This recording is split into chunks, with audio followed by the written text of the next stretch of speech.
15 March Israeli লক্ষ্যবস্তুতে সেজিল ক্ষেপণাস্ত্র দিয়ে হামলা চালানোর দাবি করেছে ইরানের ইসলামী বিপ্লবী গার্ড কোর আইআরজিসি।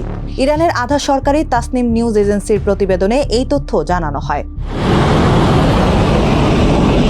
গণমাধ্যমটি বলছে, ইরানে গত 28 ফেব্রুয়ারি যুক্তরাষ্ট্র ইসরায়েলের আগ্রাসন শুরুর পর তেহরান প্রথমবার এই কৌশলগত সলিড ফুয়েল সেজেল ক্ষেপণাস্ত্র ব্যবহার করল। আল জাজিরার প্রতিবেদনে বলা হয়, এই ক্ষেপণাস্ত্রের আনুমানিক সীমা 2000 থেকে 2500 কিলোমিটার। এর গতি শব্দের চেয়ে 13 গুণ বেশি।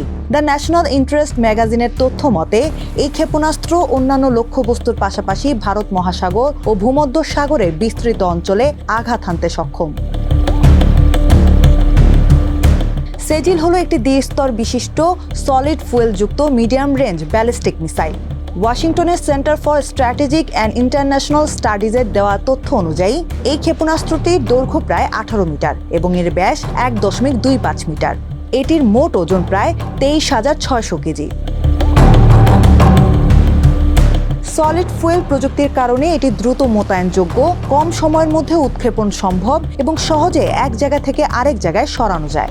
গতির কারণে রাডার সিস্টেমে ফাঁকি দিতে বেশ পটু এটি। ভবন ধ্বংসের পাশাপাশি ভূগর্ভস্থ ঘাঁটির লক্ষ্যবস্তুতে নির্ভুলভাবে আঘাত হানতেও এর জুড়ি মেলা ভার। 90 দশকের শুরুর দিকে এই ক্ষেপণাস্ত্র তৈরির কাজ শুরু করেছিল ইরান। 2008 সালে সেজিলের প্রথম সফল পরীক্ষা চালানো হয়, যা প্রায় 800 কিলোমিটার পথ অতিক্রম করেছিল। আইআরজিসির দাবি, সেজিল ইরানের নাতানজ পারমাণবিক স্থাপনা থেকে প্রায় 7 মিনিটে তেল আবিবে পৌঁছে যেতে পারবে।